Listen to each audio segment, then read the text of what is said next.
Bonjour à toutes et à tous et bienvenue dans un nouveau tuto consacré à Lightroom. Alors, aujourd'hui, nous allons voir le Dodge and Burn dans Lightroom 2022. Et donc, cette technique de Dodge and Burn va me permettre de sauver cette photo très plate en lui redonnant de la lumière. Alors, sans plus tarder, allons découvrir qu'est-ce que le Dodge and Burn et comment le mettre en œuvre.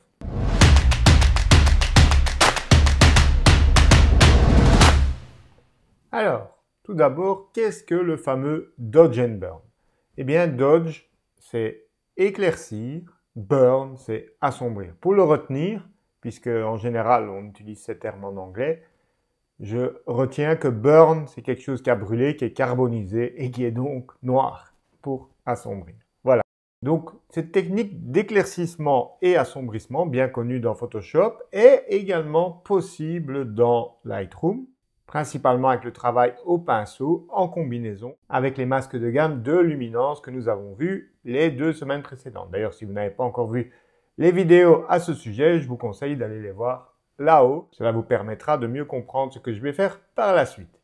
Alors, pour vous montrer la mise en relief provoquée par une alternance de lumière et d'ombre, j'ai pris ici une sphère toute plate et j'appuie sur K pour activer l'outil pinceau. Alors, je vais commencer donc par le Dodge, donc je vais très fort éclaircir, donc je mets plus 4 en expo, je vais augmenter un petit peu les hautes lumières. Mon pinceau a un débit de 48, c'est-à-dire plus ou moins de la moitié, et une densité de 100. Pas de masquage automatique, évidemment.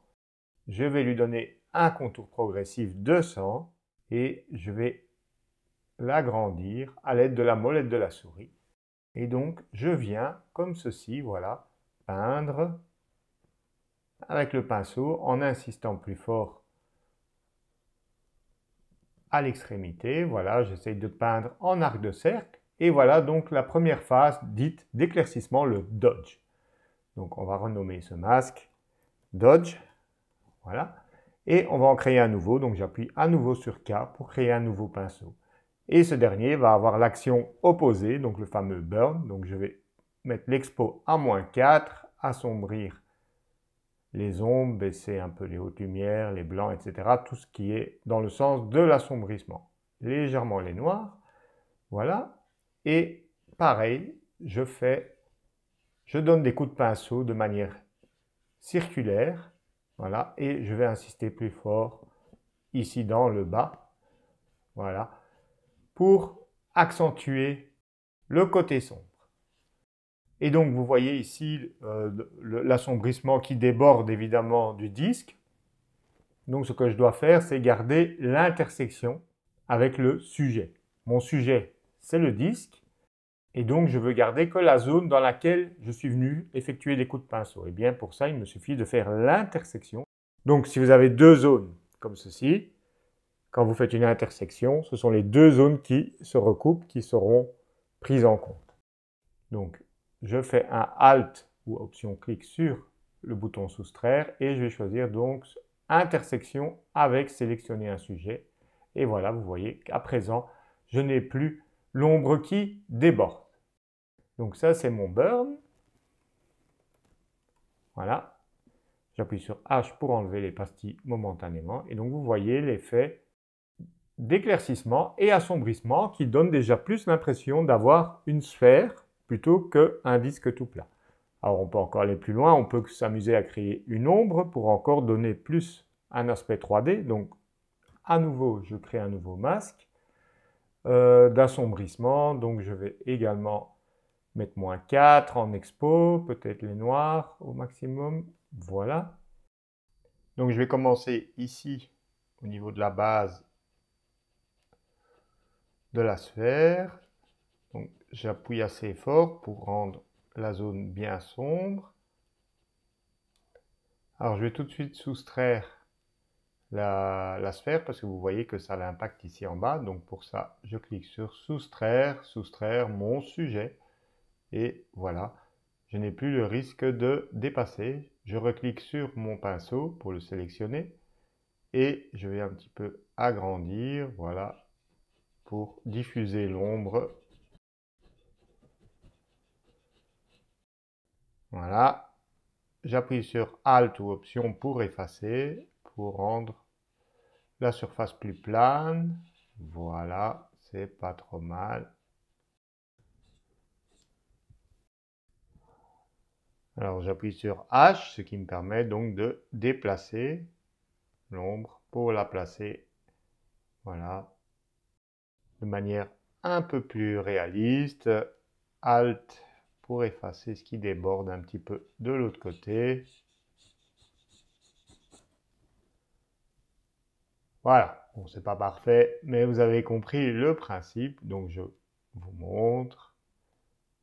On est parti de ça qui est tout plat, de ce disque qui est tout plat. On a fait du dodge pour éclaircir, du burn et on a également assombri la base pour donner un aspect plus 3 dimensions. Et donc maintenant, on va voir ça en pratique sur une photo de paysage, comment ça va nous permettre de resimuler de la lumière qui n'était plus présente. Alors, voici donc la photo sur laquelle je vais mettre en application ces principes de Dodge and Burn. Donc, comme vous pouvez le voir, c'est une photo qui est a priori à jeter à la poubelle.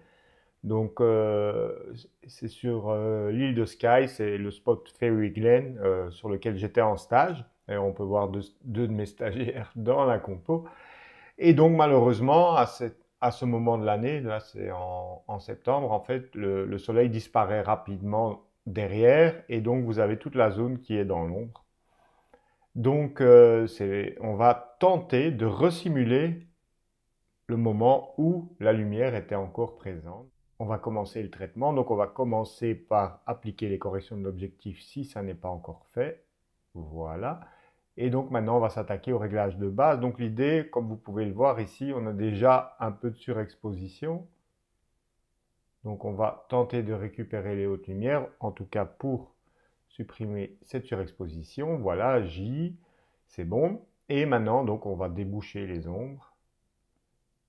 Voilà, le but étant de rééquilibrer l'exposition. Alors, évidemment, quand on fait ça, on obtient quelque chose qui a un look assez plat, un peu HDR, avec uniquement des tons moyens, parce qu'il n'y a pas de lumière.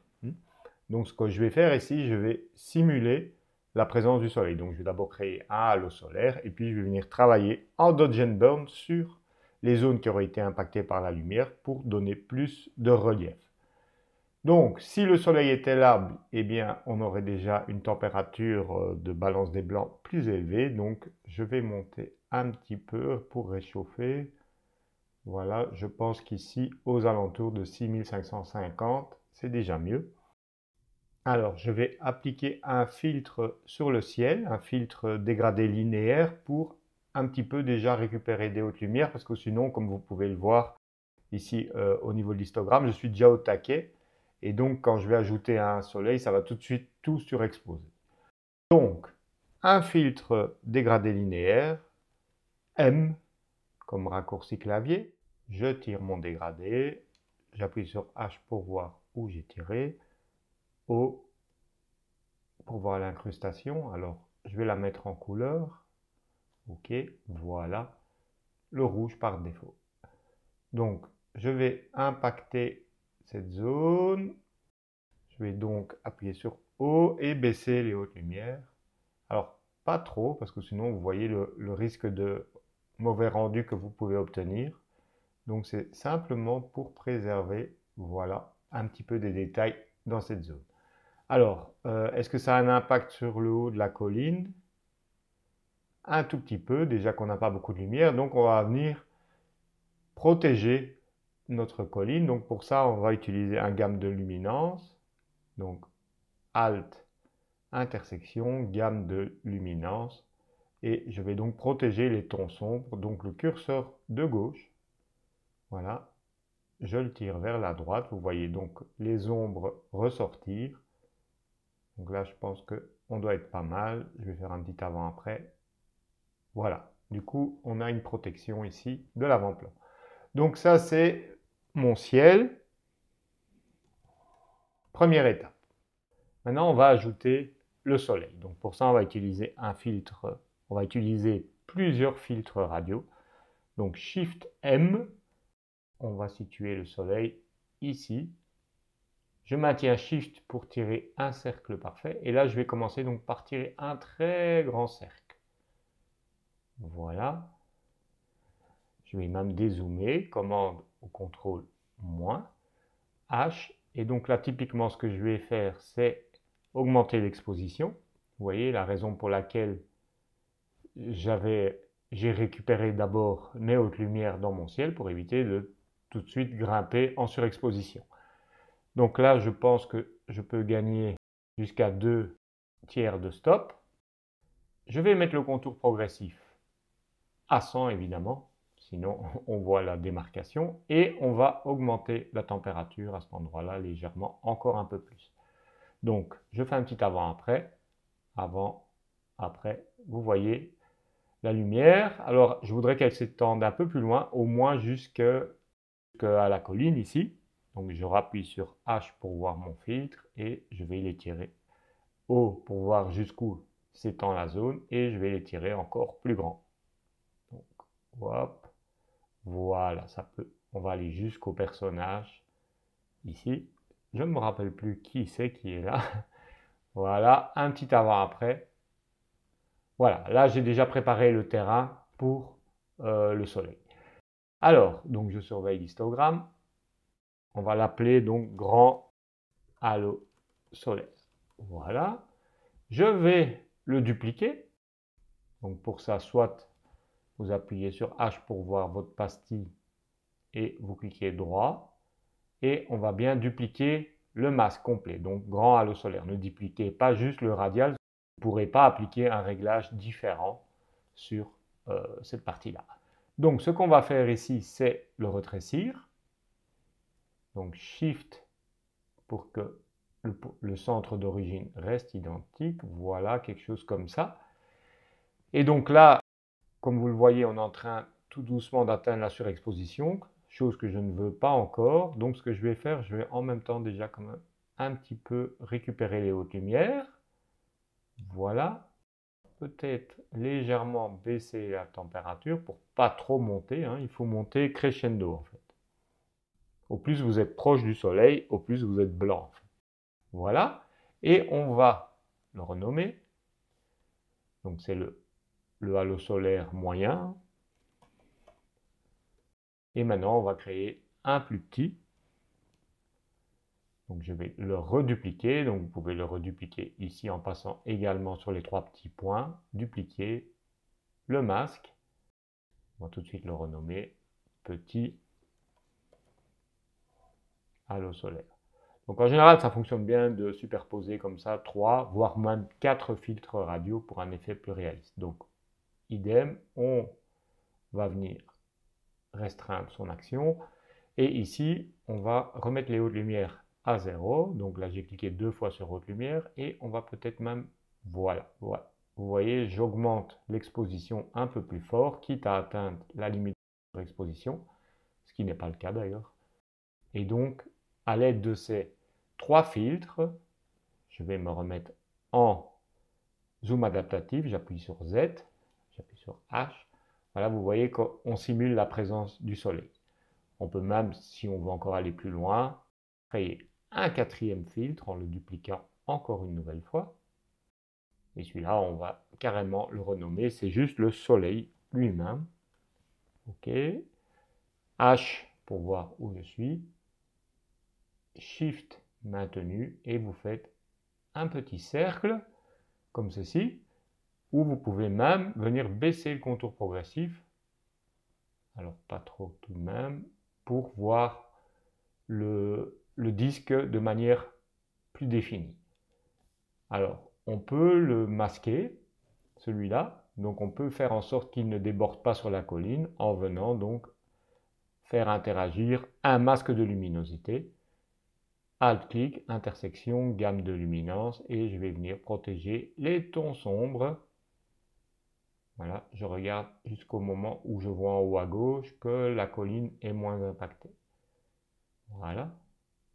OK, on peut éventuellement contrôler l'effet avec le curseur de progressivité. Voilà, on va limiter son action, comme ceci. Donc là, si je surveille, vous voyez que vous avez une très légère zone de surexposition, ce qui est normal puisque c'est le soleil. Alors si ça vous gêne, vous pouvez toujours légèrement baisser l'exposition. Voilà, à vous de voir ce que vous préférez. Donc là, on a planté le décor à l'aide de 4 filtres. Je vais vous faire un avant-après. J'appuie sur Y. Vous voyez qu'on a déjà bien évolué depuis le débouchage des ombres. Et donc maintenant, ce que je vais faire, c'est je vais travailler la lumière. Donc vous voyez ici la colline manque cruellement de lumière. La zone ici d'intérêt avec les cercles concentriques qui est intéressante, je vais également lui ajouter de la lumière et ainsi que sur la colline qui est en face. Alors, on va procéder donc d'abord de manière un peu plus globale, c'est-à-dire que je vais créer un pinceau K et ce sera un pinceau assez large, voilà, pour définir des grandes zones. Parce que si vous travaillez tout de suite avec des toutes petites zones, ça va faire très artificiel. Il faut savoir que la lumière, elle diffuse. Et puis, je vais venir souligner les crêtes avec le Dodge and Burn de manière plus précise. Mais là, on va travailler sur les grandes zones de manière un peu globale. Donc, je vais sur Exposition et je vais monter l'exposition de 2/3 de stop. Donc, pour ça, en fait, je me place chaque fois dans la case et avec les flèches du clavier, j'augmente chaque fois entière ou diminue entière de diaphragme. Après, vous pouvez entrer la valeur manuellement, c'est pareil. Donc, ce que je vais faire, je vais d'abord voir ce que ça donne un petit peu. Donc là, je vais remettre le contour progressif à 100. Le débit, je le laisse à la moitié, comme ça, ça ne peint pas trop vite. Voilà, je veux pouvoir contrôler la lumière. Voilà, j'insiste, hop. Donc, hop, je fais un petit avant-après. Vous voyez, a priori, il n'y avait pas grand-chose et pourtant, j'ai déjà pas mal rajouté. Alors, ici, je viens ajouter également une zone de lumière. OK, sur la colline, ici en face. Voilà. Alors, si la palette des masques vous gêne, vous pouvez la déplacer de l'autre côté. Vous pouvez d'ailleurs la réduire en cliquant sur la double flèche ici. Voilà. Voilà. On va un petit peu accentuer le travail de la lumière sur cette colline-là. Ici, on ne va pas trop y toucher parce qu'on aimerait que ça reste un petit peu dans l'ombre. Donc, il suffit de passer un petit peu moins votre coup de pinceau. Et on va déjà faire un avant-après. Donc, pour ça, vous êtes obligé de cliquer sur la double flèche pour pouvoir activer ou désactiver les masques. OK. C'est pas mal. Alors, juste un truc qui me préoccupe, c'est que ici, je vous montre le masque. Vous voyez que ça atteint aussi l'arrière-plan. Et donc, en fait, ça risque de créer une espèce de halo, chose que je ne veux pas. Donc, je vais essayer de soustraire cette zone. Alors, soit je vais le faire au pinceau, soit je vais voir, on ne sait jamais s'il détecte cette zone comme étant le ciel. Donc, je vais d'abord vérifier. Je vais simplement faire une sélection de ciel pour voir quelle zone est détectée. Alors, on ne voit pas très bien parce qu'ici c'est en rose, donc je vais appuyer sur Option O, Alt O pour mieux voir le masque. Voilà. Et donc vous voyez, en fait, il arrête le ciel à la colline du fond, donc ça ne va pas me servir. Mais ça valait la peine d'essayer. Voilà. Donc ici, je n'ai pas besoin de ce masque. On va tenter une sélection de sujet au cas où il identifierait la colline comme le sujet. Il ne trouve rien, donc ça ne fait toujours pas mon affaire. Donc ce qu'on va faire, c'est venir soustraire cette zone au pinceau. Donc commande plus, voilà, il vaut mieux travailler à grande échelle pour ce genre d'opérations qui sont un peu délicates. Et donc je vais revenir sur mon pinceau et cette fois je vais passer en mode Alt. Alors je vois que le débit est à 51. Est-ce que j'active le masquage automatique ou pas? Donc je vais me mettre en rouge, j'appuie sur O.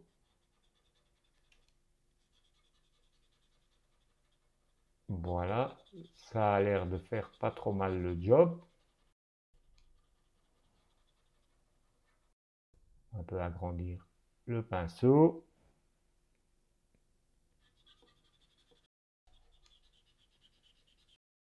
Là, cette zone en plus ici, elle devrait être dans l'ombre, ce versant gauche, puisqu'il est à contre-jour.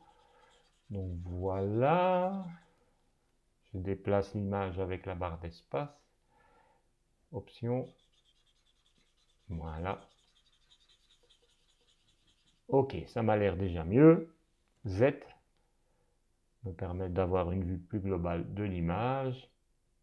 Je rétrécis le pinceau et je viens encore compléter quelques zones. Je vais faire pareil du côté droit de la colline parce que vous pouvez très vite avoir des halos. Voilà. Je vérifie un peu le masque. Hop. Ok. Donc je rappuie sur O pour voir la scène et vous voyez maintenant à présent que c'est déjà beaucoup mieux centralisé. La lumière est beaucoup mieux centralisée sur mon sujet. Ok, donc ça, on va le renommer en lumière globale. Et maintenant, on va également déjà créer les ombres de manière globale. Donc pour ça, on va faire pareil, un nouveau pinceau. Et cette fois, donc, on va baisser l'exposition. Alors, de 2/3 de stop, on va voir ce que ça donne. Je réduis la taille du pinceau et je vais venir ici, voilà, peindre dans toutes les zones qui sont à contre-jour et qui donc logiquement seraient dans l'ombre. Voilà, le côté droit du sujet. Voilà. J'essaye de peindre de manière assez circulaire hein, pour éviter d'avoir des traits trop définis. Alors, on va faire un petit avant-après. Voilà, vous voyez l'assombrissement global. Le but est vraiment ici de détacher la face gauche de la face droite. Alors, donc je vais l'appeler ombre, ombre globale.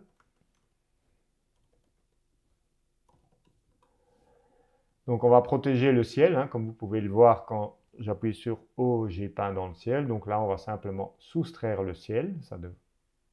Donc soustraire, sélectionner le ciel, hop, et voilà, le problème est résolu.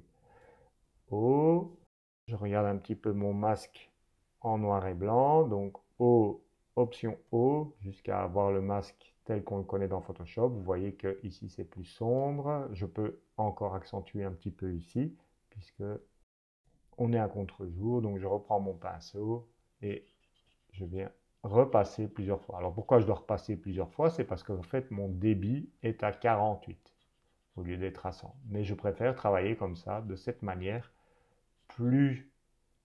moins rapide certes, mais qui produit au final un travail de meilleure qualité. Alors, donc ça c'est mon effet global. Je vais ici un petit peu déjà accentuer la crête. Voilà.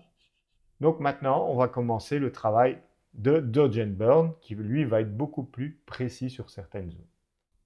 K pour créer un nouveau pinceau. Ici, je vais augmenter l'expo d'1/3, mais je vais surtout augmenter les blancs et les hautes lumières. Alors on va voir si c'est pas trop, hein, bien entendu. Et donc ici, ce que je fais, je vais réduire la taille du pinceau et je vais travailler. Je fais un petit essai ici sur cette crête. Là, je vais travailler de manière un peu plus chirurgicale. Voilà, j'accentue un peu ici. On va faire un avant-après. Voilà, c'est un peu trop fort, mais on pourra toujours baisser le réglage par après. Donc, je souligne ici la crête. Et donc là, vous allez chercher à peindre sur toutes les zones où vous voyez déjà qu'il y a eu un peu de lumière résiduelle pour les mettre en évidence. Voilà.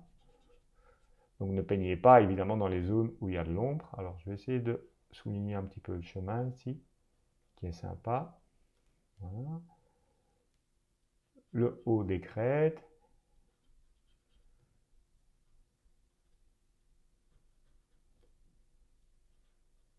Alors ne vous inquiétez pas si vous y allez un peu trop fort parce qu'on va venir encore adoucir l'effet avec le masque de luminosité. Je vais juste faire gaffe ici de ne pas trop déborder sur l'arrière-plan, les collines du fond.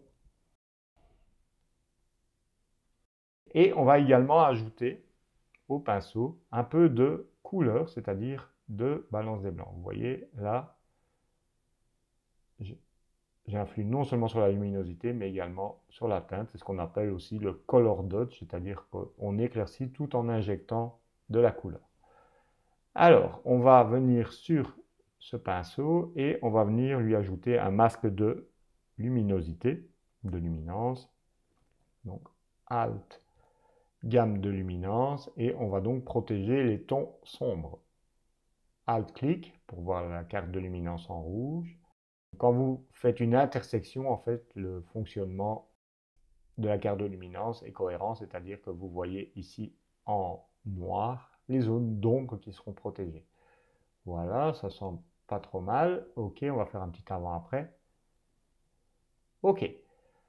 Alors, on va continuer son travail. Cette fois, on va travailler sur les ombres. Donc, on va déjà renommer ce calque Dodge. Il est possible que je revienne dessus par la suite. Je fais déjà le plus gros du travail. Maintenant, je crée un nouveau pinceau, K. Celui-ci, on va baisser l'expo de 2/3 de diaphragme. On va baisser les ombres. Voilà, on va faire un premier essai. Ici, par exemple. Voilà, je désactive pour voir. Donc, vous voyez, ça n'a pas fait grand-chose. Voilà, j'appuie un peu plus fort.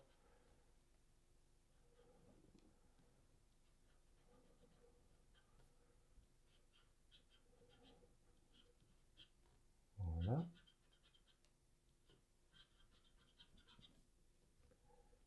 Alors, le côté gauche ici, pour souligner le relief. Ok, derrière. Donc là, je cherche à accentuer tout ce qui est ombre. Donc, travailler un peu plus large pour éviter d'avoir des cassures trop visibles. Voilà.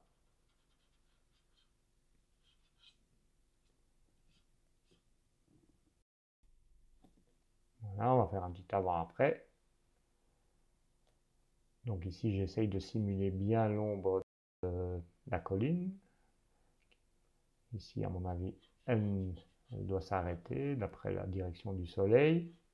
Voilà. Et donc, on va le renommer Burn.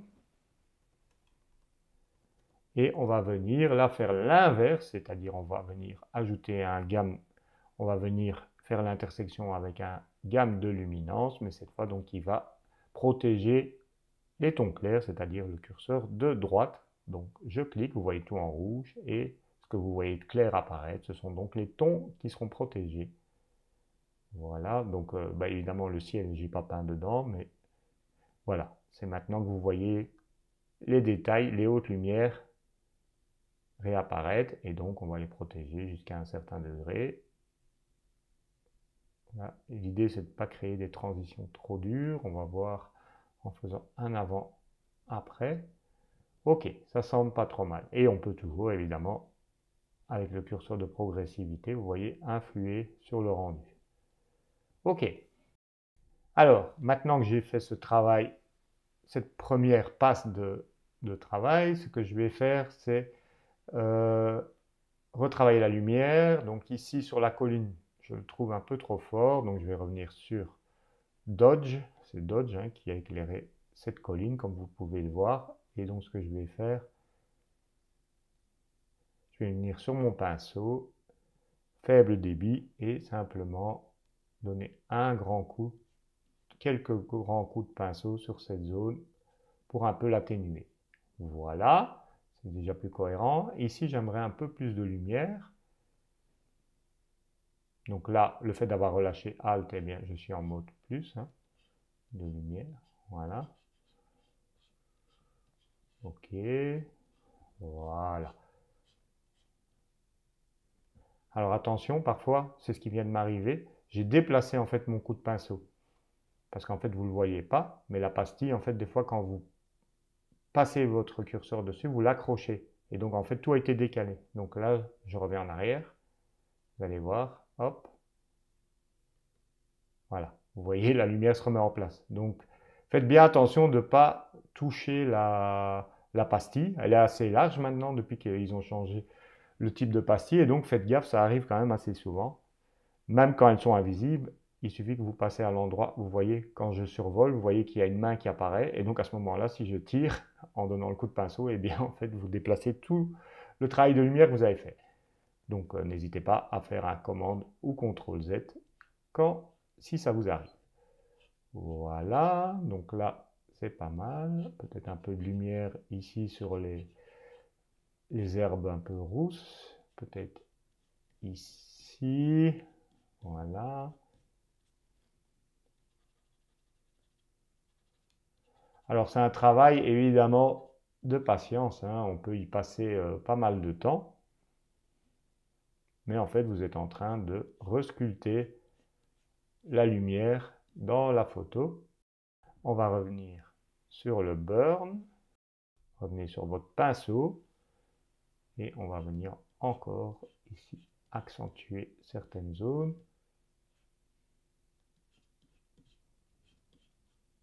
Voilà, pour donner encore un peu plus de relief. Alors peut-être ici la zone est un peu trop franche, hein, entre la face gauche et droite. Donc ce que je fais, je prends un grand pinceau de nouveau et voilà, je viens fondre l'ensemble. Voilà. Vous voyez le masque quand j'appuie sur O. Alors, il va être un peu temps de vérifier un petit peu la luminosité de l'image en appuyant sur V pour passer en noir et blanc, ce qui permet de ne pas être distrait par la couleur.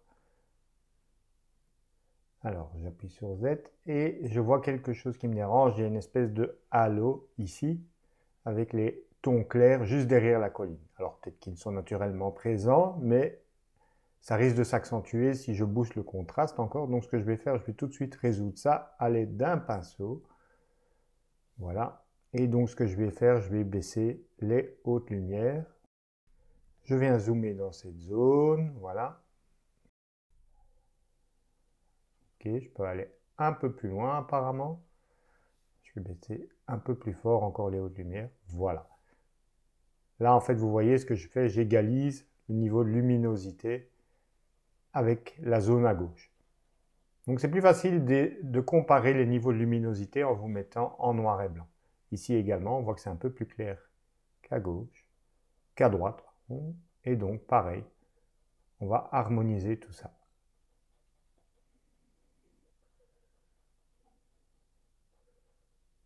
Voilà. Alors, on va faire un avant-après. Vous voyez comment le halo, maintenant, a disparu. Donc, on va renommer ça halo HL, donc des hautes lumières de la colline. Voilà. Z pour venir en plein écran. J'appuie sur V pour voir si cette modification n'a pas entraîné des perturbations colorimétriques. Non, c'est bon. Donc, à ce niveau-là, pas de souci.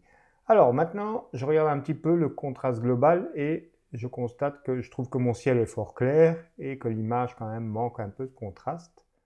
Donc, ce que je vais faire, M, voilà, je viens tirer donc un dégradé jusqu'ici, jusqu'au sommet de l'avant-plan et je vais booster le contraste. Voilà.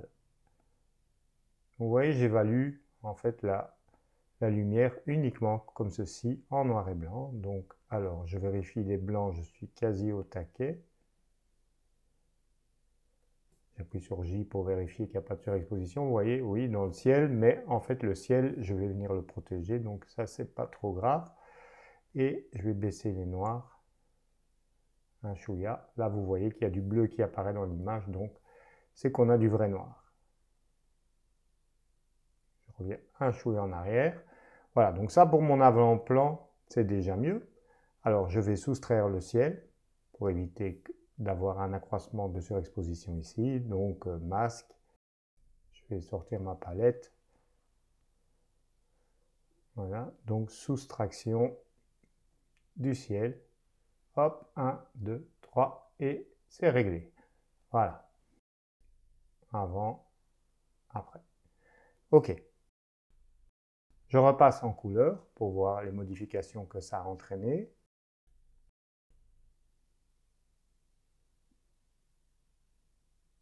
Pour évaluer si l'augmentation de saturation n'est pas trop forte, parce que quand vous augmentez le contraste, s'ensuit également toujours une montée de saturation. Donc peut-être que je vais revenir un chouïa en arrière en saturation de 2-3 points. Voilà, pour ne pas trop monter. Donc, contraste avant-plan. OK. Et maintenant, j'aimerais aussi travailler sur mon ciel, c'est-à-dire un peu obscurcir le haut. Donc je dézoome. À nouveau, un dégradé linéaire, j'appuie sur M et je vais le tirer bien en dehors de l'image pour que la progressivité vienne, voilà, comme ici, jusque à la ligne au-dessus du soleil. Donc ce qu'on va faire, on va baisser les hautes lumières. Voilà, quelque chose comme ça. Je check l'avant-après. Ok, on peut peut-être descendre un peu plus le dégradé. Ou plutôt étirer, voilà, la zone de transition. Donc ça c'est haut du ciel. Et maintenant je vais ajouter un vignettage sous forme de filtre radial. Donc Shift M pour créer un filtre radial. Alors là je vais le créer vraiment très grand. Mon but est d'assombrir en fait le pourtour de l'image, mais pas partout. Donc pas comme le vignettage classique, mais un petit peu ici pour suivre, vous voyez la courbe naturellement présente dans l'image. Donc ici ce que je vais faire, j'appuie sur O, ce que je veux c'est inverser l'ellipse, donc j'appuie sur apostrophe ou inverser ici en haut, c'est pareil. O, H, et donc ce que je vais faire c'est baisser l'exposition de l'extérieur, voilà, un tout petit peu, voilà. Ça me semble pas mal, on va voir avant, après. Vous voyez, en fait, je mets en valeur cette partie-là de l'image. Je peux toujours venir soustraire ici un petit peu la colline de droite. Donc ça, je peux le faire au pinceau, donc soustraire au pinceau, parce que j'aimerais quand même qu'un peu de lumière vienne ici frapper cette zone, voilà. J'appuie sur O. Voilà, vous voyez, donc la zone devient plus noire. Donc, ce qui veut dire qu'elle est protégée un petit peu. Voilà. Avant, après.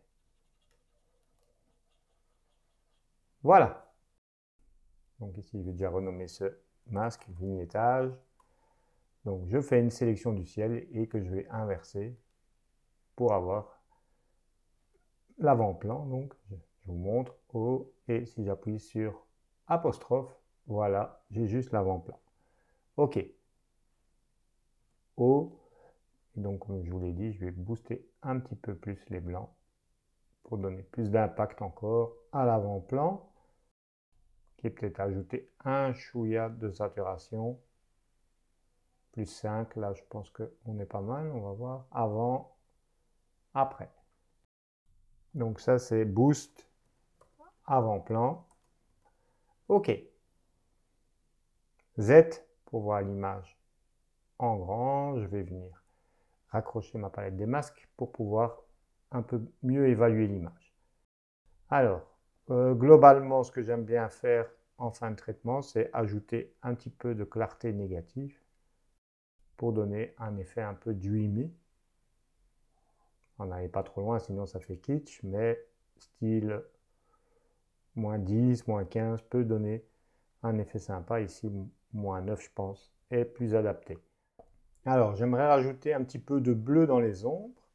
Donc ça, je peux le faire via la courbe ou le color grading. Je vais le faire par la courbe. Donc je choisis le canal bleu. Je vais placer 3 points pour bloquer la courbe au niveau des hautes lumières et des tons moyens. Et je vais venir en fait relever un petit peu ici Voilà, le point bleu. Regardez, là j'exagère un peu pour que vous voyez bien l'effet. Donc vous voyez, tout ce qui est ombre devient plus bleuté. Devient également un peu plus clair puisque je relève également la luminosité.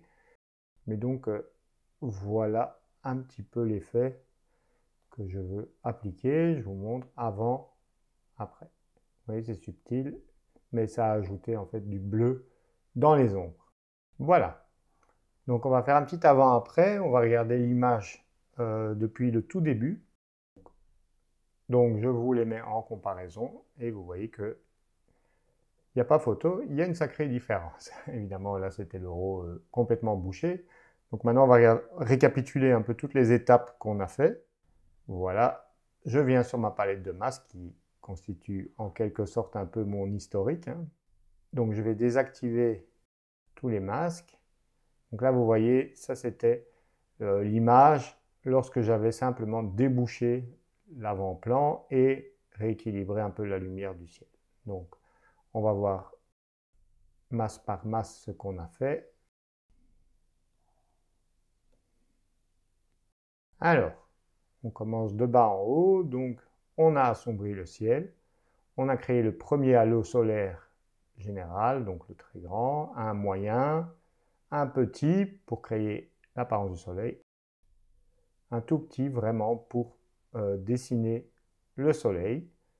Ensuite, j'ai ajouté de la lumière sur les collines de droite de manière globale et j'ai assombri les côtés à contre-jour de manière globale. Ensuite est venue l'étape du Dodge and Burn. Dodge a consisté donc à éclaircir certaines zones tout en protégeant grâce au masque de luminance les tons sombres.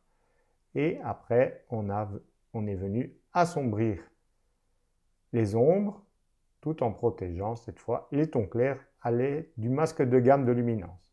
Ensuite, je suis intervenu sur les petits halos qui apparaissaient ici en haut autour de la colline principale. J'ai augmenté le contraste de l'avant-plan, assombri un peu le haut du ciel, créé un vignettage global et un boost de l'avant-plan. Et voilà donc comment, grâce à l'aide du Dodge and Burn, vous pouvez simuler une lumière qui n'était plus présente. Ça demande évidemment du travail de peinture, mais vous voyez que vous avez les outils capables de redessiner la lumière. Voilà, j'espère que cette leçon sur le Dodge and Burn vous aura ouvert de nouvelles possibilités par rapport à vos photos qui sont un peu fades et n'hésitez surtout pas à mettre en pratique, c'est vraiment ça qui est important. Je vous remercie d'avoir regardé cette vidéo. N'hésitez pas à mettre les pouces en l'air si vous avez apprécié son contenu, vous abonner et cliquer sur la petite clochette pour être notifié des prochaines sorties de vidéos.